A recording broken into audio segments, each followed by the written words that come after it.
Assalamualaikum warahmatullahi wabarakatuh. Perkenalkan, nama saya Sylvia Octavia dari Offering C19 dengan NIM 200322615205.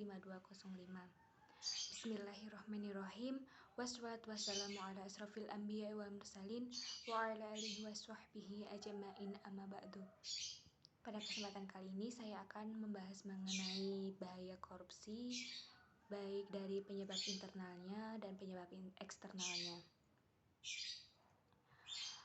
Apa sih korupsi itu? Korupsi sendiri adalah sesuatu yang dilaksanakan di luar nilai-nilai agama, di luar nilai moral yang terkait dengan uang, ataupun juga bisa terkait dengan materi.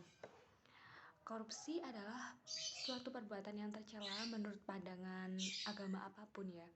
Perbuatan tercela pasti akan ada konsekuensi hukumannya.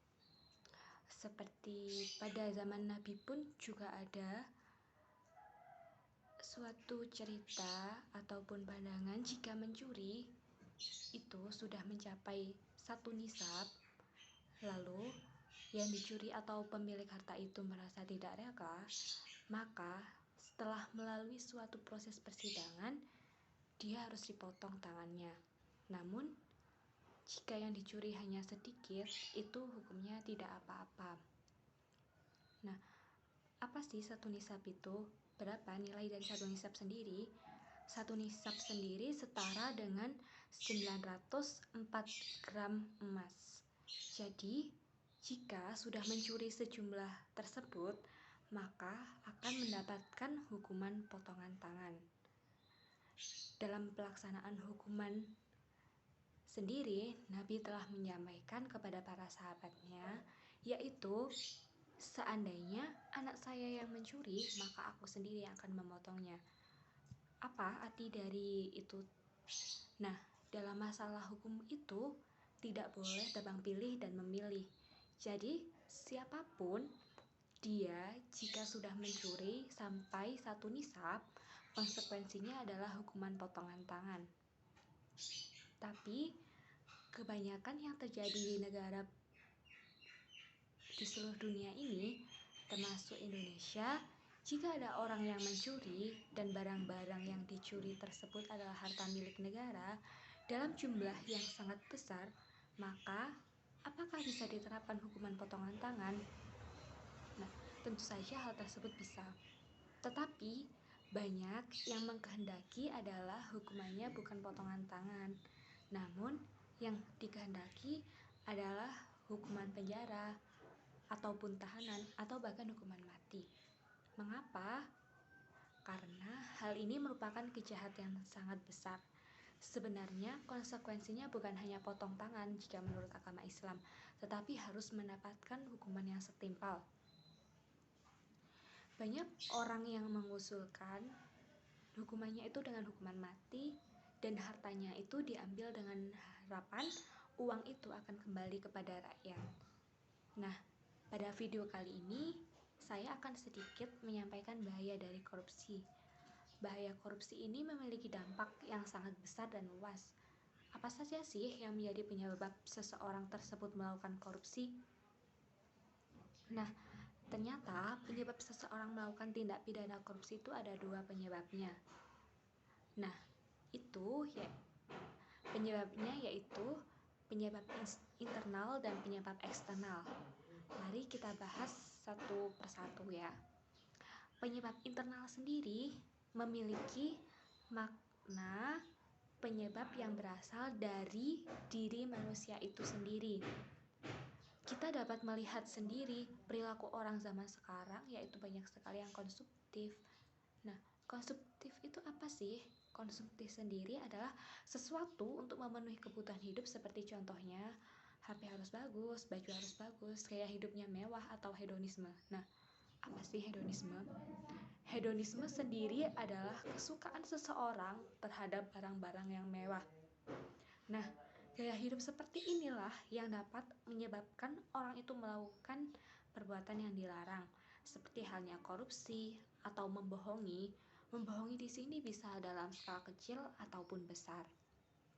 Nah, Kita pasti sangatlah sering mendengar terjadinya korupsi, dan orang yang melakukan tindakan korupsi itu sendiri adalah orang-orang yang suka dengan barang mewah, dan hal ini adalah penyebabnya berasal dari diri dia sendiri.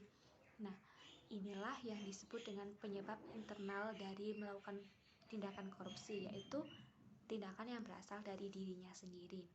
Nah, dalam Al-Quran surat An-Nur ayat 38, Allah Subhanahu wa Ta'ala menjelaskan bahwa pencuri, baik laki-laki atau perempuan, hendaknya dipotong tangannya sebagai konsekuensi dari perbuatannya. Sebab jika tidak dipotong, ia pasti akan melakukannya lagi. Dan jika ini dibiarkan, itu akan sangat bahaya sekali. Hal tersebut itu jika menggunakan hukum Islam ya.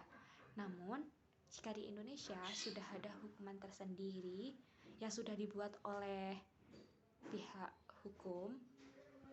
Nah, apa sih hukuman yang sudah disepakati di negara Indonesia sendiri? Nah, itu bisa contohnya hukuman penjara, ataupun hukuman mati, ataupun denda. Jadi, yang perlu dibangun di sini adalah kesadaran bahwa mencuri itu adalah perbuatan dosa. Yang kedua, mencuri itu adalah melanggar aturan agama pastinya. Nah, yang ketiga atau yang terakhir yang harus kita bangun adalah kita sebagai seorang hamba harus menerima rezeki dari Allah Subhanahu wa Ta'ala dengan bahagia. Apa yang Allah berikan itu ya kita nikmati apa adanya. Seperti kata pepatah dalam Islam, kalau kita melihat urusan harta benda, lihatlah orang yang lebih bawah dari kita. Nah, sehingga akan menimbulkan rasa syukur pada diri kita. Namun, jika urusan ilmu, kita harus melihat yang lebih atas, supaya ilmu yang kita peroleh banyak dan bermanfaat bagi umat. Lalu yang selanjutnya yang akan kita bahas yaitu penyebab eksternal. Nah, apa sih contoh dari penyebab eksternal itu? Penyebab eksternal itu contohnya adalah budaya. Nah, dari budaya itu kita bisa melihat, jadi biasanya kita bisa mencontohnya. Nah, mungkin jika dari lingkungannya banyak yang melakukan tindakan seperti itu, pasti tidak mau, ataupun secara sadar atau tidak sadar pasti akan ikut terpengaruh. Nah, penyebab eksternal sendiri ini juga bahaya, namun masih lebih bahaya motif internal, karena kalau motif internal sendiri kan kita sadar. Nah, kalau penyebab eksternal ini kita cenderung tidak sadar. Nah, apa sih yang harus kita lakukan? Korupsi ini harus diperangi dan dihindari, yaitu dengan cara menjadi hamba yang taat. Kemudian kita harus bersyukur atas apa segala yang telah diberikan oleh Allah Subhanahu wa Ta'ala pada kita, dan jangan pernah melihat orang yang lebih tinggi dari kita untuk urusan harta, tapi lihatlah orang yang lebih rendah dari kita, sehingga kita akan lebih merasa untuk bersyukur. Sekian video dari saya, semoga dapat bermanfaat. Kurang lebihnya mohon maaf. Wassalamualaikum warahmatullahi wabarakatuh.